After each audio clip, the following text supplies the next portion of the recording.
Assalamualaikum warahmatullahi wabarakatuh. Terima kasih masih menghadiri di tempat channel kami Wayang Radio Wayang Kulit. Terima kasih atas kehadiran panjenengan. Mugi-mugi nambahkan wawasan tentang wayang ini. Dan ini di like, di komen, dan di subscribe. Saya mengucapkan terima kasih. Mugi-mugi sedherek akan panjenengan dipasingaken barokah lancar rezeki Allah. Allahumma sholli. Sanalika Agung Ratu Kepraboning Narendra kasarekaken wonten panci busana ngagem keprabon kapanditan utusan para bidine nyawisaken dupa ratus estri manah arsa manjing selanggar pelanggaten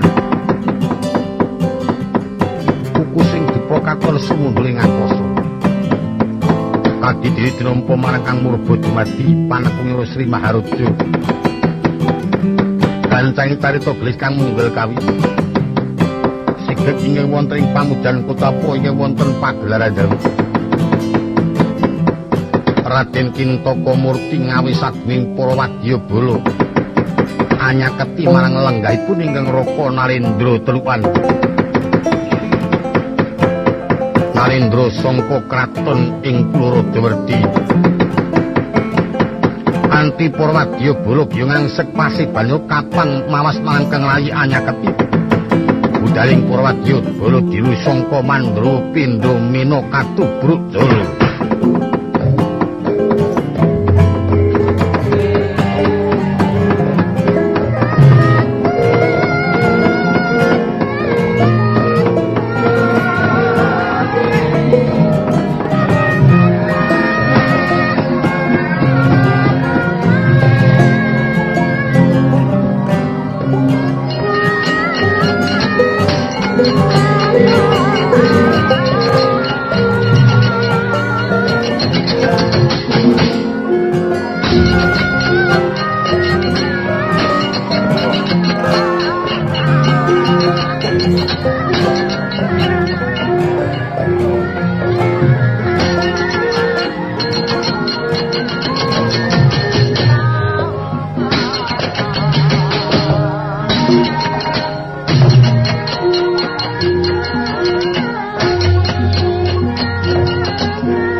saking tinggil pinaturata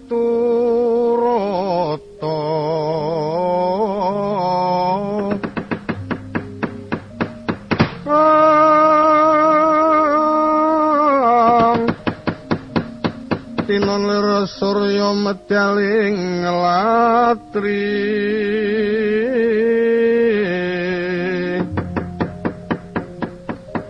mungup-mungup saking puncak ing wukir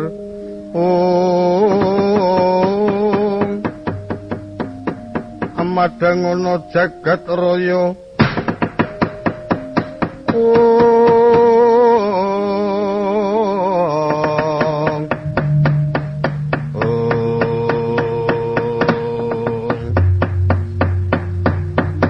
Yes tunggara jagat Manik Raja Dewa kuwi kadangipun Kakang Sinarawediyai.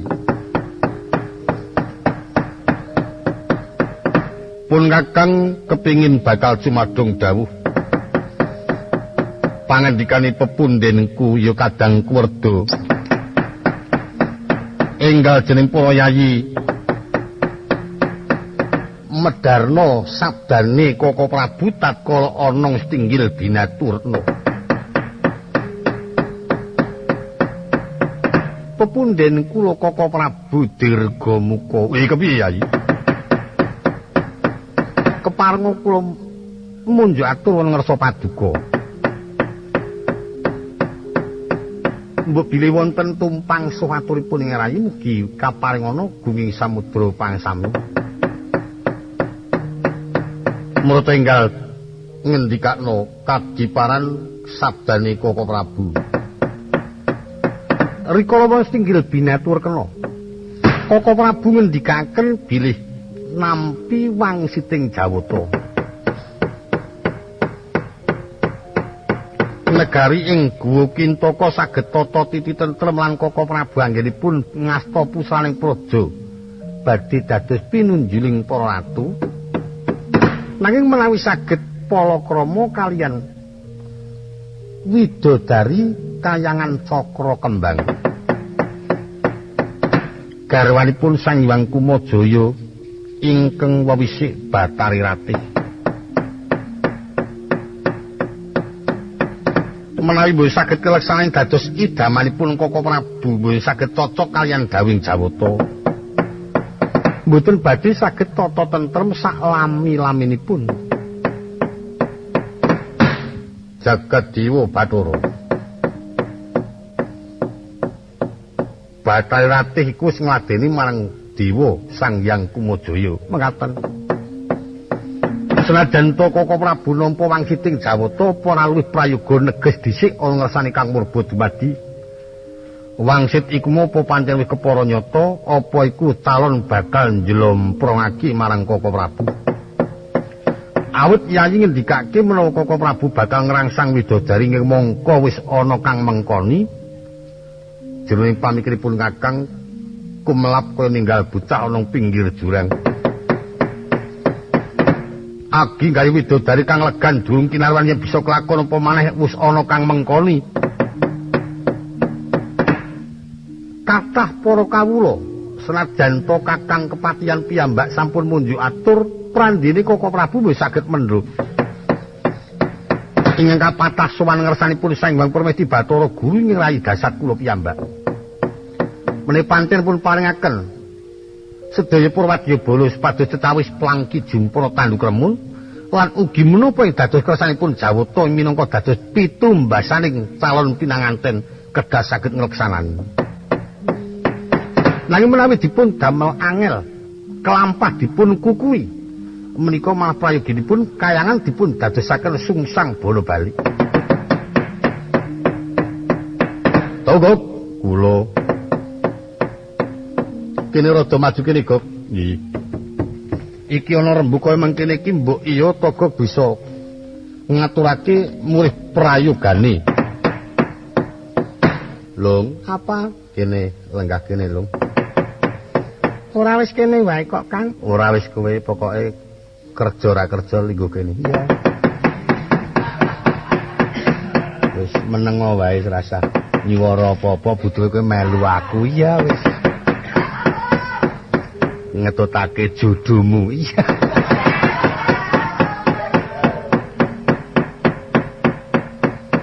Ora melu omong kae kudune aku ya kudu ngetutake. Ayo ngetutake ora ketan ming glinting-glinting udut lara.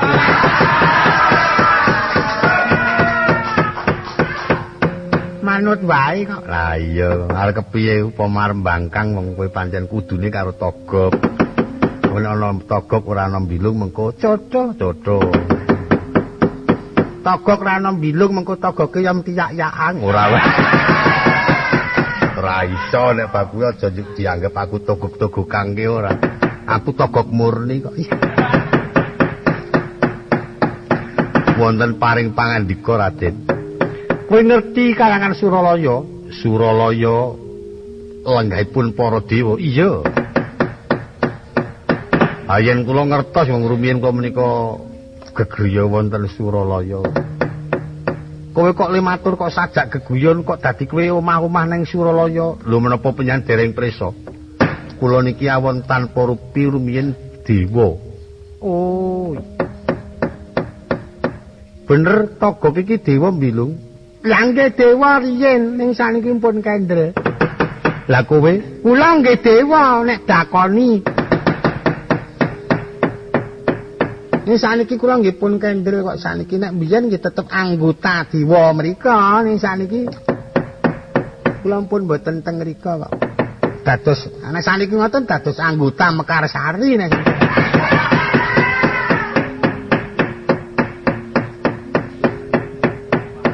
Dados pundi ingkang kinten-kinten menika kepareng kula dherekaken menika cok kula cok nderek. Kowe kuwi nggih yen wonten timbalan ngoten mboten ketan ming kowe engko nyuling lho ngaten. Musa nggih mesa mlampah kula.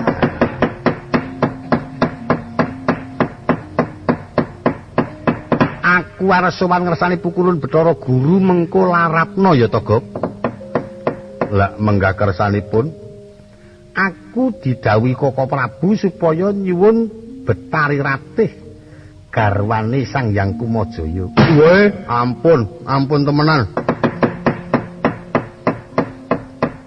Menawi sanesipun menika kemawon kula kinten mangke kula saged budidaya mboten ketan cara kepripun kula saged nglembut murid saged dipun ladosi widodari. Ning yen Dewi Ratih niku ajeng pripun-pripun pun tresna karo Kumajaya. Mengkono. Nggih lah kula pun nyekseni kok. Nek upama mengko disuwun mboten saged lho niku garwa dewa kok sampean kok model. Dewa kuwi kudu duwe watak berbudi bawa laksana. Asih marang sapadha-padha nek liyane bab bojo. Nek bojo mboten iso kon asih sapadha-padha aja meneh kok midu tembung agek digeguyu ngoten men iso jepiping kupinge kok dijawab kok nganti dineke nek ora pancen watake kaya Ratu Ngamarta ora kelakon. Nek Ratu Ngamarta niku nggih cok sering cok. Ratu Ngamarta ki sing gondrong. Oh. Ratu Ngamarta kok gondrong. Meruku ki cok gondrong. Cok boncengke Durpadi ta. Diterke nang gawean ki tinggal mulih. Ora iso wong Ratu Ngamarta ki Prabu Buntadewa. Oh iya, Nding. Kelingan aku. Wong Ngamarta kok gondrong. Adate cok ngono kuwi. Ora iso kok nek Ratu Ngamarta menika cok oleang nika. Kula suwun Kang Rayi kok ya semau sabodha waton kerumat ngono. Rumatono sing apik-apik wong. Sampun tau kok. Dilamar saking liya negara nggih oleh temenanan sing ramal Raja Sabrang, Raja Sugih nggih oleh.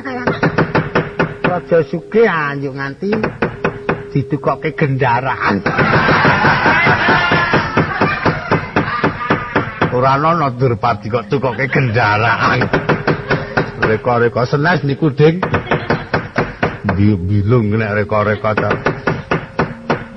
Weruku niku ngoten niku riwayate ning mangke njur nganu. pepisahan. Ratune Sabrang niku mang yo gantos bojo malih. Mengkono. Nggih, kanan Ratu Raurus niku. Ngoten niku jenenge Ratu Ratanggung. Samong mesake to niku. Mongko pun kebatut pepisan karo Drema Kesuma ya. Kok Rawuh men disalahke gledak terus tinggal. Mesake wong ngantek kuru karek ning karek daging ro kulit. Ora umum kuru kok daging ro kulit kok reka-reka. Togok lho. Yo pokoke mengkene Togok oleh ora oleh waton aku wis tekan Kayangan Suralaya. Yen manten mengko diparingake mapan kuwi sing tak suwun, nah yen ora diparingake saka kepandhalem Koko Prabu, Kayangan supaya didadake sungsang bono balik. Lah niku malah saya melanggar malih. Dewa niku ora kena diwaneni. Yen nganti penjanwani karo dewa niku mumpun kepetung wong sing luput. Napa malih nganti wani nglarani ngancam patine babar pisan ora kena. Yung. Yen king kula tasih prisa mbuh sampun sanesipun menika kemawon. Ane ngono ki meng karek gemantung nang sing lakoni kok mbok yo amen duja wae sakarepe. Sakarepe Gustimu nek pancen oleh ya ben diparingke Dewi Rati men dadi bojone. Ning mengko yen ora oleh yo nganti wani wis ana sing ngatur dhewe kok Kang. Kuwi rak ming karek gemantung ana penggali Sang Hyang Kumajaya. Nek pancen oleh ya ben ganti widodari, wis semono ora oleh mengko dewa-dewa kepiye ngendikane kuwi ana sing ngadili dadi kula aja melu-melu. Biyen kowe dewa saiki dudu kok. Kowe wong biasa kok. Lah nek kowe karo Sang Hyang Guru sik ana sambung rapete. Lah niku sedulur kula niku. Sedulurmu nggih. Kula Bilung Ismaya Sang Hyang Guru. Ismaya kuwi Semar. Dadi nek Sang Hyang Guru niku kali Kang Togok niki let loro. Nek kula kali Kang Togok caket, ora let. Mboten, oyak-oyakan. Niki lair kula wonten ngoten. Yuk niki iso mbrangkang kula terus nututi ngoten. Lha iso mlaku bareng kok yen. Nek kowe karo Sang Hyang Guru let apa? Let sawah. Wis. Kok let sawah, let Semar kuwi kok let sawah. Arang lali. Togok kowe aja pisah karo aku. Nggih. Yayi karepe dhisik laku karo para wadyabala sowan Kayangan menika. Mengkono. Nggih, monggo mawon. Yen mboten kenging kula tasih prisa. Patih Gerja Pati kula nuwun wonten paripandika sing wadyabala sangga Puraraja Dwi dadekno siji karo prajurit ing Gwa Kintaka Ndri. Nderekake kadangku Yayi Kintaka Murti nglamar Dewi Ratih sedika Sindur. Sikepo gegaman sak mangsa-mangsa widodari ora dulungake Kayangan dadeke sungsang bola balik sedika. Kula kepareng nyuwun pamit rumiyin Koko Prabu. Gurumi lampah mugi-mugi rembag kula menika mangkipun tampi kali sae dumateng para Jawata. Ngati-ati ya.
katon lir kang mangawur-awur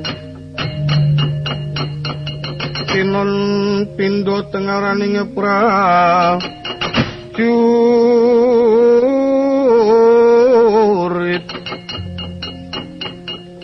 gong maguru gongso swara tetek lir mbutul-mbutulno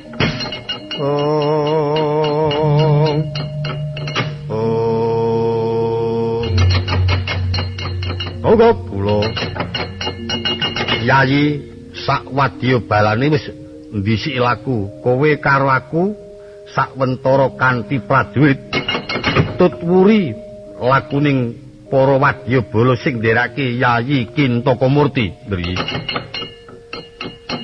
Prayoginipun rasah nunggal dalan mangke nek nunggal dalan mindak mboten sae. Prayogane dalane piyambak-piyambak kemawon. Menika kajengipun minggah saking kaendran mriki awake dhewe metu Kondowaru. Yolong, tak omongi. Iki pokoke dilakune disasarke wae. Sing aja nganti awake dhewe tekan kayangan. Engko nek nganti kepresan dewa, aku isin aku. Aku ya isin aku nek weruh Bathara Guru engko. Weruh mak glibet ngono yo ora mampir po Kang, ngono isin aku. Mulane monggo cok adate aku cok mak kliti mampir pirang-pirang dina ora tau teka mrono ki apa ora isin wis dulur mulane apa maneh ki engko arep urusan kok ngrembug widodari sing bebojoan kok nek awake dhewe engko dinyono sing ajani kuwi sing tuwa ya ngono arek ala awake dhewe wis awake dhewe aja bareng karo kae mau dhewe-dhewe wae Kang ya yo nderekke Gustimu ki ning dalane diklerokke. Sing diklerokke sapa, Gok? Niki kok mbilung niki kok. Kula niki mangke ajeng diweling kali Kang Togok kon mampir ngomah. Nek Kang Togok niki mboten bali ngoten. Sebabe niki ngriya rak Kang Togok niki rak ndek urusan ajeng mantu anake lanang. Togok nggih ampun rembug dadi kok. Mas wedok ampun teng mriku. Wis gek lekas ngomel lak labrak pisan. Ampun teng mriku tak punya. Mengkono nggih niku jan nganu ni dadakan niku. Dadakan rembag dek Selasa Kliwon sepriki terus. Dadi niku kok.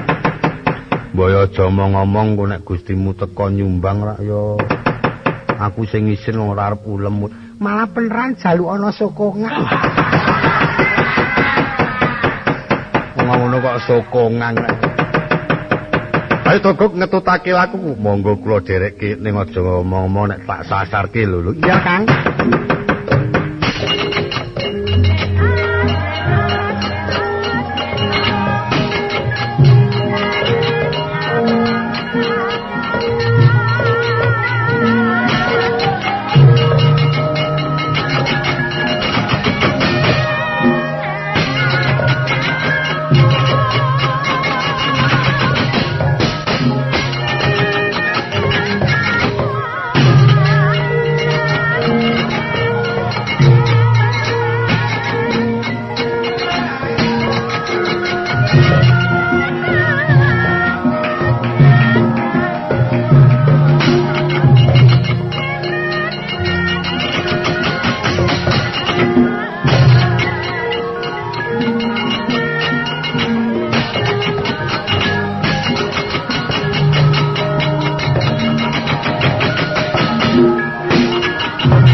Sangiwange tata kelana kelono kelaya takut maringkut ringkut Nitolir surya kembar tinulu magroyang groyang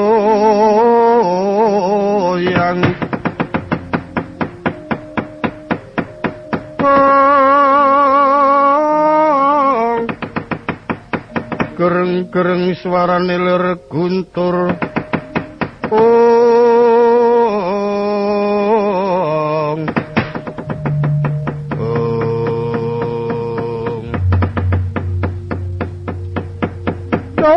Dalah. Ingin abdi nyadong dawuh Yanapati. Kula nderek nyadong dawuh Yanapati. Nungsung werta.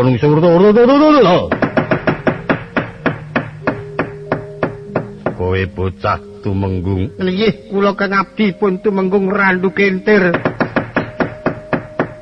Kula Nyai Tumenggung Lambang Sari. Kae bojomu? Inggih, menika kanca setri kula. Sowane kok ya lanang wedok. Nggih menika namanipun Pejah Sareng Mukti nggih sareng Gusti Pate. Ya wis apik. Anakmu Dipun mong kalian rewang kula. Anakmu pira? Nggih sampun sekawan. Kalian bapak ingin rumiyin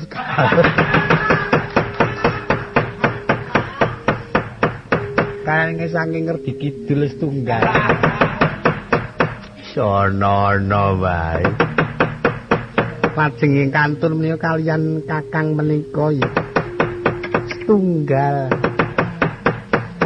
ya sing apik-apik le momong wah jan wis anak papat kok werna papat. Nggih mboten saleh kedawi ngaturaken dereng pinesti judu Gusti Pati. Mbok menawi sepisan menika mangke saged lestantun yen mboten kenging cobi malih. Kancamu padha kandhanono. Nggih. Nyekel gegaman pirantining perang. Nggih ngestaken dawuh. Lajeng ngetutake lakuku sowan kayangan derek nglamar Dewi Ratih garwani Sang Hyang Kumajaya. Nanging menika kanca stri kedah tumut menika. Nek jane ora melu ora apa-apa. Mboten nanging nggih kedah. Sepisan menika kedah kula awat-awati terus. Kula kuwatos menika kados nggih sampun. Sak karepmu. Tutno wong mapan kuwi kewajibanmu. Nggih, kula sampun nggadahi raos menang. Lajeng rencang kula kinten-kinten menika mangke komplit beto pinten menika rencang kula. Sak cukupe para wadyabala. Nggih. Waton kira-kira kuat dajoke ana peperangan. Oh nggih, ngestaken dawuh nggih.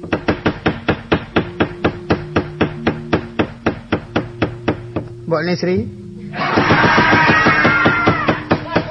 Wonten napa? Rombongane dadi kandhani. Nggih, aja nganti ana sing ngeciwani ya. Nggih, didaftari sekirane mengko sing ora dikon menyang. Kuwi mengko daturke Rekyana Pate. Oh nggih. Heeh. Awit nganti awake dhewe engko ketek orang. Melangi nggih. Sampun kula daftar. Ora mandang sapa wae, kabeh para wadyabala kudu dikandhani. Sing kira-kira mercayani senajan to sing lempoh paribasane digendong nek pancen kula mercayani. Sing ora weruh dituntun. Kono mercayani, mengko kira-kira ana gawean bisa nyukupi. Oh nggih, ya, nggih. Ora mandang sing gedhe, sing cilik, ora mandang sing lemu. Kabeh kudu didhawuhi. ning sing kira-kira ana peperangan kuwi nyukupi aja nganti ngeciwani ki arep didu karo dewa ora sembrana lho. Nggih. Engko ndak dadi cacatan rombongane awake dhewe ya. Nggih. Wis kono kendhon-kendhon bojomu. Mau bisa bodho. Keparen kula bidhalaken sak menika sing ati-ati aja kaya bocah cilik. Ayo nyaine monggo kula bidhalaken.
Andralir puspitorum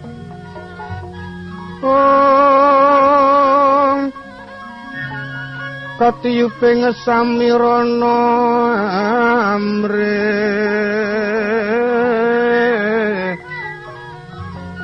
kongas kandaning sekar kadung mangambar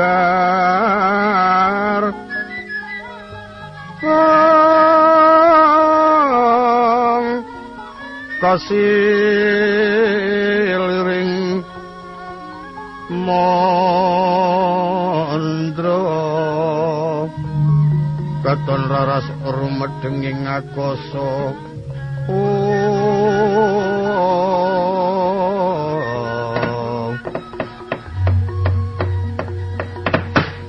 katon gumul swaraning Purwadya Bala Yaksa asalang tunjang rebu ducung nggih samya anungka rayi dalem ing guwa Kintaka arsa minggahing kayangan lumintir lakune pindha sela blekiti sela wis ngarani watu blekiti semut ya semut ingkang mijili sangka ngisor watu sinigegen piya kang winurusita nahanto kang uji wonten madyaning wonten kaeksi kocapa wisamya pacak baris wonten ing kayuangan Kuwandawaru Pepatih ing kayangan Suralaya Sang Hyang Narada angatur wadya bala dewa ingkang usumadya sikep piranti ing peperangan tinon sangka Mandrawa angrong pasibane.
Katon anggreng barisaning para dewa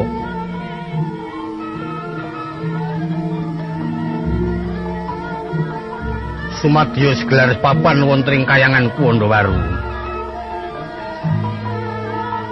ingkang minangka dadi pangarsaning para Jawata pepatih ing Suralaya dewa sigra pangudal-udal suduk wangsul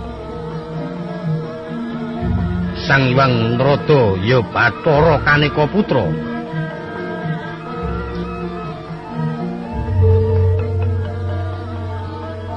Menggeraken ingkang putra Sang Hyang Penyarian tuwin Bathara Kumajaya. Ingkang munggih ngarsa tindhing para wadya Baladewa. Sang Hyang Masna Sang Hyang Tatra, Sang Hyang Indra, Bathara Brahma, tuwin Sang Hyang Yamadipati, saha sedaya para Jiwandana. Bawani para Jawata dereng uninga paran sedyanira Hyang Permesti Bathara Guru.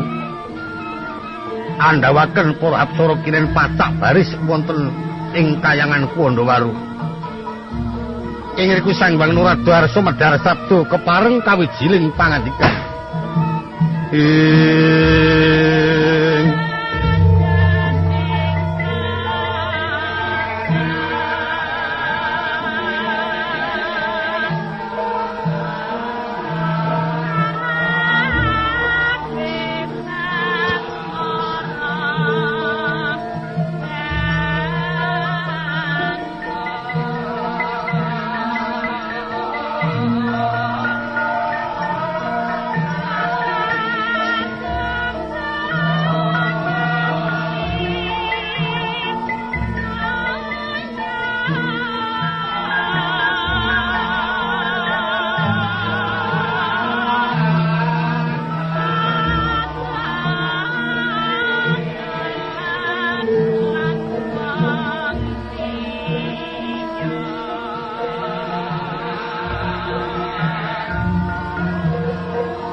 Dewa yen nuntun wong aprangga sangsayan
dewa yen nuntuna wong perang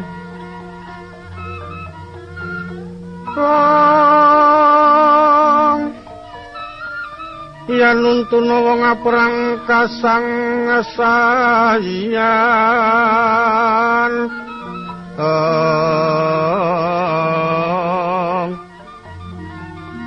muat pamoringe bawana tinon saking Mandrawa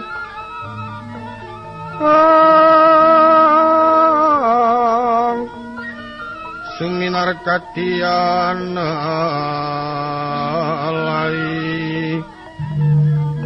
kadian lai ngakoso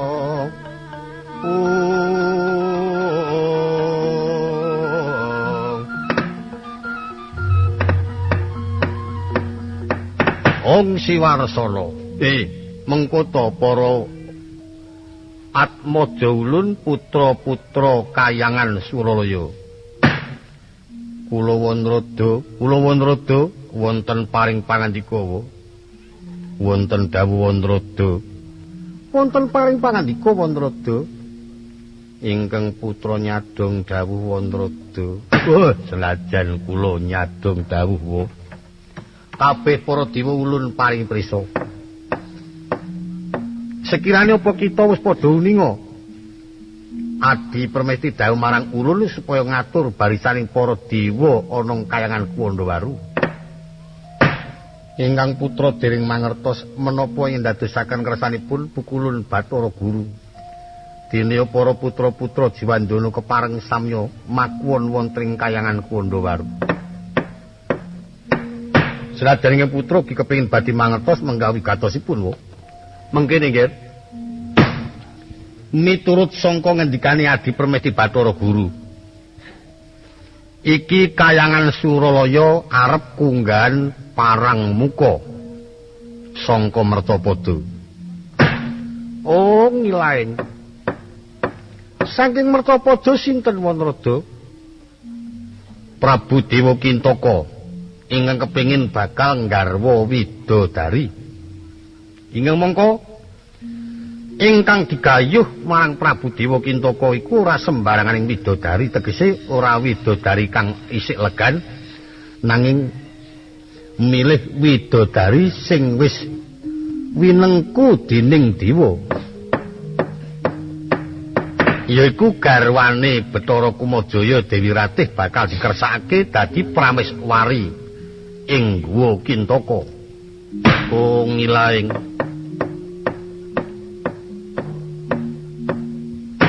titah mekaten menika menapa kinten-kinten sampun jeleh gesangipun wonten Mertapada kepengin badhe manding Kawah Candra dimuka lha iku ora mangerti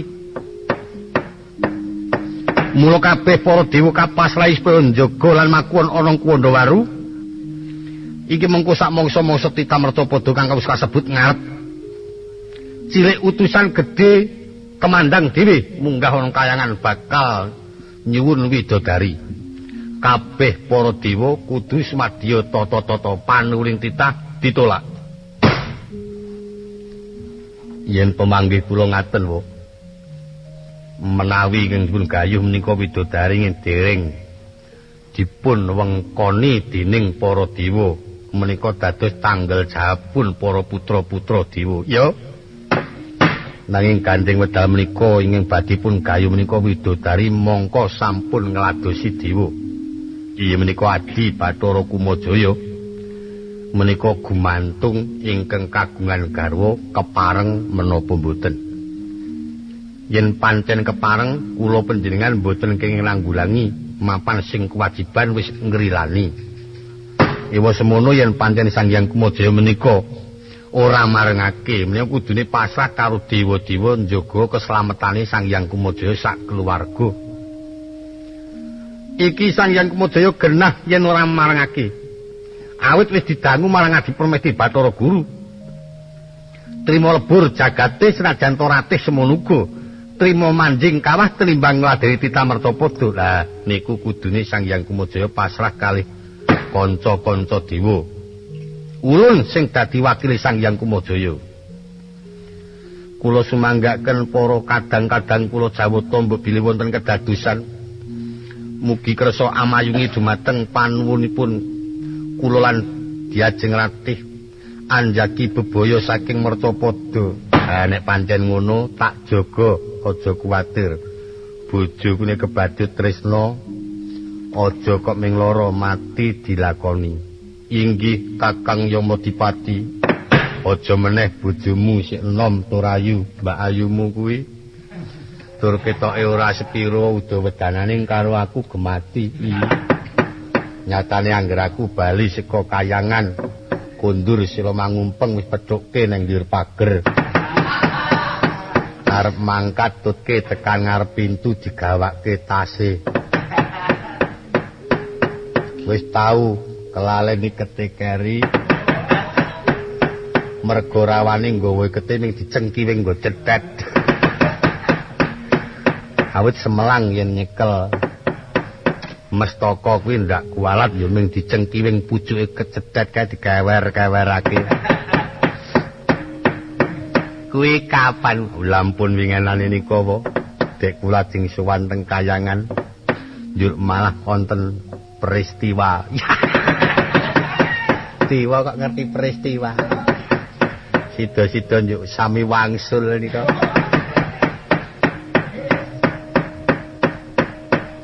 Ngono ku ya bener, pancen bener ya Madipati. Sing jenenge pertimbangan kuwi sak boyo mati seboyo mukti. Nggih, nek pancen padha ditresnane pancen toe nyawa. Nah iya. Dewa semono yen pancen kumojo niku dewa ning dewatak sosial. Jaluk bojone kudu dulungke. Ditemoni dhewe sing arep ngepek kuwi. Nek pancen kuwi lila ngono. Kowe mareng seneng karo pertimbanganku kuwi lahir batin apa mung lahir. Ngono tinggi. Nek pancen lahir batin tak pasrahke srah nyo wis kono gawan kundur ana Mercapada. Dadi aja ning nggonmu. Ora apik iki. Nek pancen ora oleh dikukui wong pancen bojo. Inggih pancen kula panggahi. Harak ngono. Nyunto pun Kakang setitik.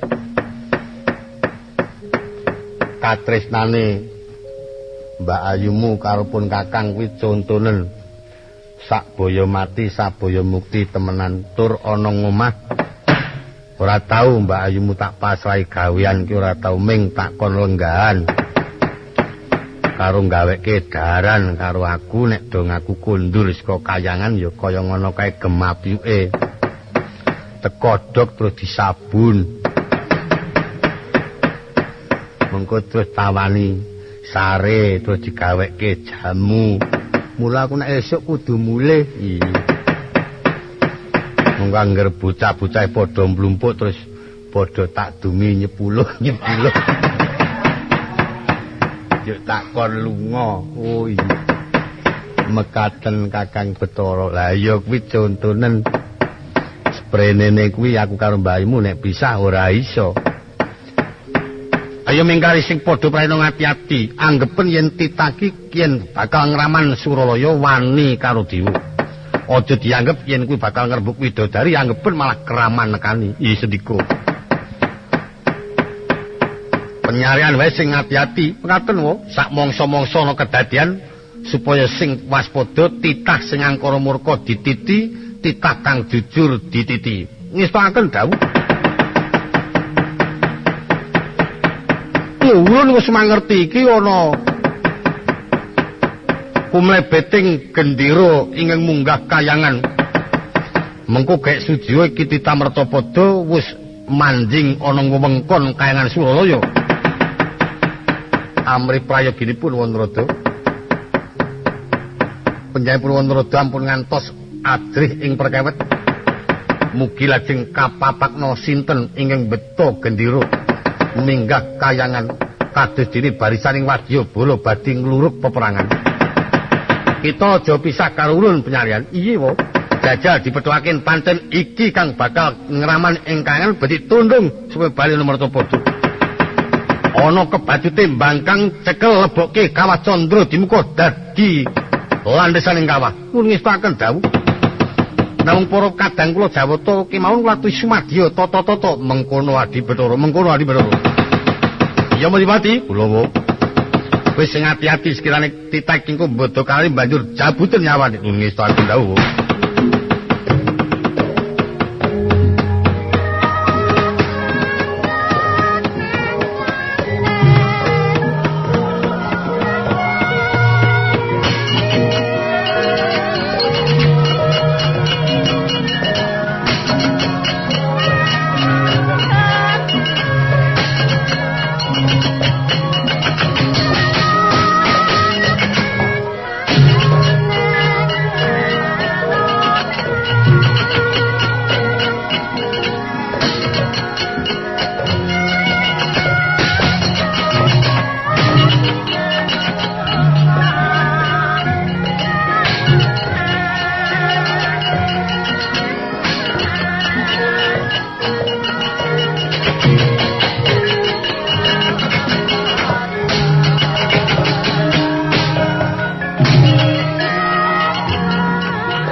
Keperanggul bawat nyobentar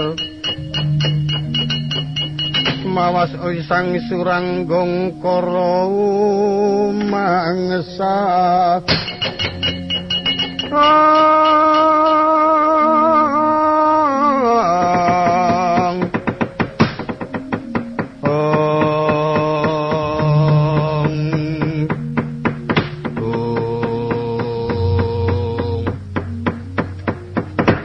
Kepareng kula ngaturaken pabekti wengersanipun pukulun ingkang merpeki dhateng wayah patibra kula.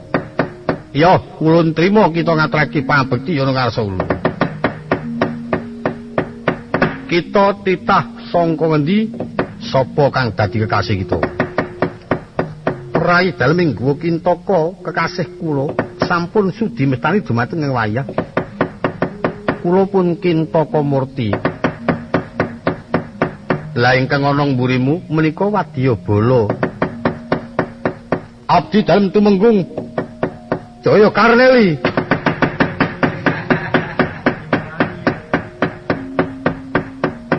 Rapatek krungu aku. Kita sapa? Jaya Karneli. Oh, Karneli. Nggih.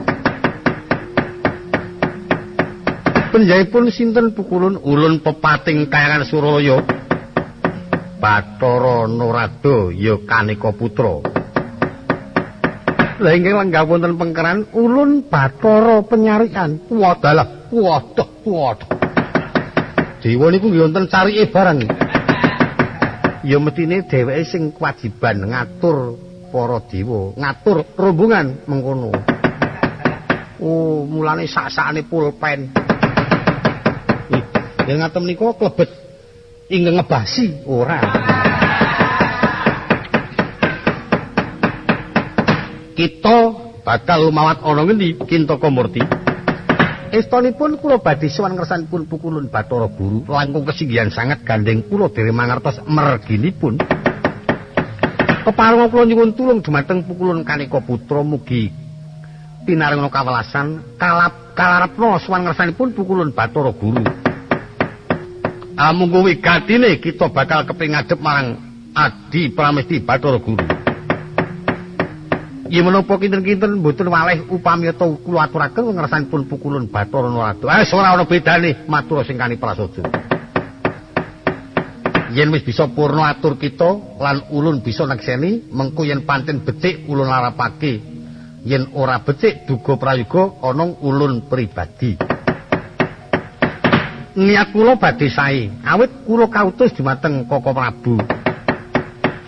Dewa Kintaka kinen ngebun-bun injing jejawas sonten. Ingkang kula lamar widodari, namung kemawon kuciwanipun widodari menika sampun dados wewenanging dewa. Ih, kewajibanipun pukulun Kumajaya Bathari Ratih. Badhe kula suwun kaboyong wonten Mertapada minangka dados prameswarinipun Kaka Prabu. Mugi-mugi saking penggalipun pukulun Kumajaya menika mangke kadamel sae kalian Kaka Prabu. Lestantun minangka dados kadang Sinarawedi. Lan mugi-mugi pukulun Bathara Guru saged andamel katresnanipun Bathari Ratih dumateng Kaka Prabu saged dados kaken-kaken ninen-ninen. Iwa semanten yen pancen Hyang pukulun Bathara Guru mundhut bebono waton Mercapada wonten temtu kula sagah lan sumadyo. Ya, terima kasih saudara-saudaraku yang tercinta. Tadi sudah selesai dari Ki Dalang Ki Hati Sugito dengan judul Dalang itu mengatakan lahirnya Antasena. Dan ini kelanjutannya akan ada episode part 3-nya, saudara-saudaraku. Terima kasih untuk kehadiran panjenengan.